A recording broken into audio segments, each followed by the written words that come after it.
Today, I'm going to share 7 powerful tips to creating a 6-figure portfolio for your 3D business. My name's Arthur and I help 3D artists learn how to create professional 3D product animation work for clients, and I teach them how to go out there and get high-paying clients and build a thriving business. So the first part is your niche. That'll dictate what kind of work you're putting in your portfolio and what kind of clients you'll attract. If you're creating a lot of artsy stuff, things that are like meant to go on painting on walls, it's going to be hard to find a lot of clients every single month that will want to pay you a lot for that. And the reason why we don't focus on visual effects or characters or art and stuff like that is because it's hard to find and place a value on that kind of work. We can create a consistent business around that. So you need to create a portfolio of work that's valuable to people and is easy to get a lot of clients to pay you a lot of money for that. That's one big reason that we focus on product advertising, because it's easy to place a value on your work and it's easy for the client to see how they're going to make money from hiring you. If someone can't directly make more money from the work that you're producing, it's much harder to sell them on high-ticket projects like $10,000 a project, $20,000 a project. And even the type of the work that you create within inside of product animation will heavily dictate how much money you can make. Whether you're doing cosmetics or beverages or technology will heavily impact what kind of clients you can get and the prices you can charge based on the industry, how much that industry spends per year on advertising, the type of products that they have, and the prices of their products. A lot of people start off with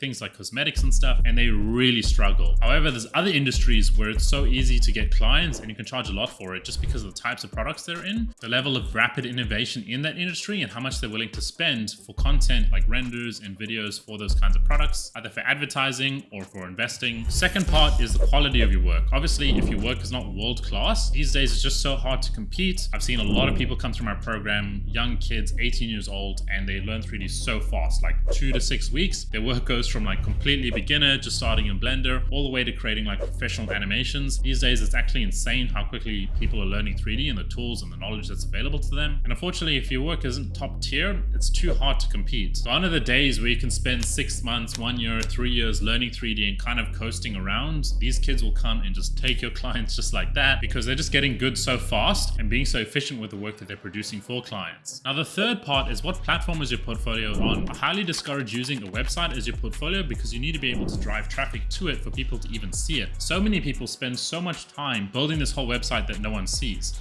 Much better to put it on some sort of social media platform where you have an algorithm that can at least serve your posts and serve impressions to people, where you can attract a new audience and build on top of that. This is why our students use like LinkedIn, Instagram, YouTube, and they don't even have a website at all, because a website is honestly a waste of time. If you can just put it on your LinkedIn profile, if you're connecting to someone, rather have them see all of your stuff there. Even if they don't buy today, like you can make a post tomorrow and then they'll see it. You can make a post in 6 months from now and they'll see it. If you're posting stuff in your website, no one's going to see it unless you're really good at driving a lot of traffic to it. But that's an advanced issue, and you should only have a website when you're like really good at lead generation. At the start, much better to just use your social media platform and stick to one of them and use that as your portfolio where you'll be able to generate clients. Now, the fourth one is to actually have a sales portfolio. So don't think of your portfolio as a place to put pretty renders and stuff like that. Actually sell to clients. Think about when a client comes to your profile, what are they thinking? What objections do they have in their head? What kind of end result are they looking for? What kind of things are they struggling with? If you're able to tailor your portfolio around that, you'll highly increase the amount of conversions that you get. You can create like individual posts based on each like niche, and each individual post will have a journey in terms of like that individual customer and what that client might be struggling with, where they're trying to get to, and all the objections that they have. And you can write a post that solves all of that. So when you connecting to people in the technology industry, cosmetics industry, jewelry industry, you have individual projects that those kinds of people will go to. They'll just read it and be like, wow, this person gets me. I should reach out to them and I want to buy from them. That'll heavily influence how many people want to work with you, how many people want to book calls with you, and you have so much more leverage of your competition, because when you say, I want to do this for $10,000, they're really going to look around and be like, I don't really know where else I can go. Yes, I can find cheaper, but they won't really understand my problems that well. They won't really kind of get the end result that I want to. So I'd rather pay a premium for someone that knows what they're doing and it showcases expertise. So stop thinking of your portfolio as like this artsy place to get your own validation.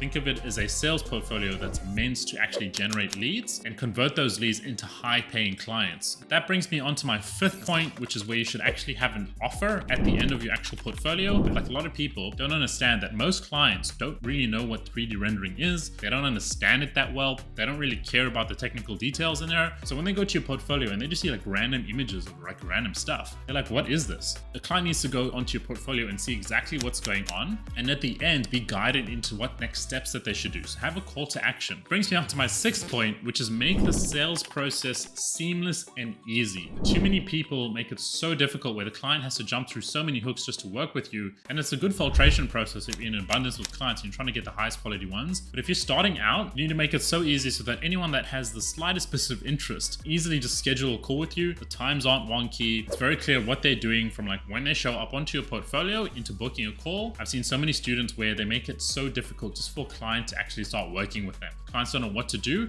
and therefore clients just won't do anything. They'll move on to someone else that makes it easier to work with them. And the last piece is that people need to know you, they need to like you, and they need to trust you. So many people, they try to like make themselves this fancy business. They have a logo with this random business name and it's like 3D Productions this, right? No one really cares about your business. They don't care about your logo.